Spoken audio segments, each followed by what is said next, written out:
Saan nga ba mapupuntahan ang bagong tahanan ng PBA? Sa mga nakalipas sa season, iba't ibang venue na ang nalaroan nito. Mula sa Smart Araneta Coliseum, Mall of Asia Arena, Rizal Memorial Coliseum at Inares Center Antipolo. Ito ang isa sa mga planong napag-usapan ng Board of Governors sa kakatapos lang na meeting nila sa Osaka, Japan. Nabanggit ni PBA Board Chairman Ricky Vargas na seryoso na silang maghanap ng sariling arena para na din sa paghahanda ng 50th season ng liga. Ang plano na magtayo ng isang PBA arena ay mula pa sa tenuity ng former Santa Lucia Governor na si Buddy Encarnado at ni PBA Chairman Ricky Vargas noong 2010. Nabanggit ni Vargas na ang PBA ay gumastos ng humigit kumulang 43 to 45 million nitong huling season para lamang sa renta ng venues.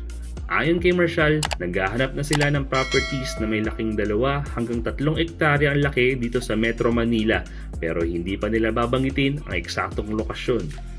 Isa siguro na pwedeng ikonsidera ng PBA ay ang 2 ektaryang lupain ng SMDC Festival Grounds sa may Parañaque City. Eksakto din ang lokasyon nito dahil napapaligiran nito ng iba't ibang establishmento. Pero kung basketball venue lang din naman dito sa Metro Manila na pwedeng ikonsidera ng PBA, ito na siguro ang Cuneta Astrodome sa Pasay City. Ito ang naging tahanan ng PBA mula 1993 hanggang 1999. Ang mga di makakalimutang pangyayari dito ay ang mga winning shots ni Bal David noong 1997 at 1999 All-Filipino Cup. Ano sa tingin ninyo mga ka-sports junkie? Saan ba magandang itayo ang planong PBA Arena? Comment down below and don't forget to like and subscribe on our page.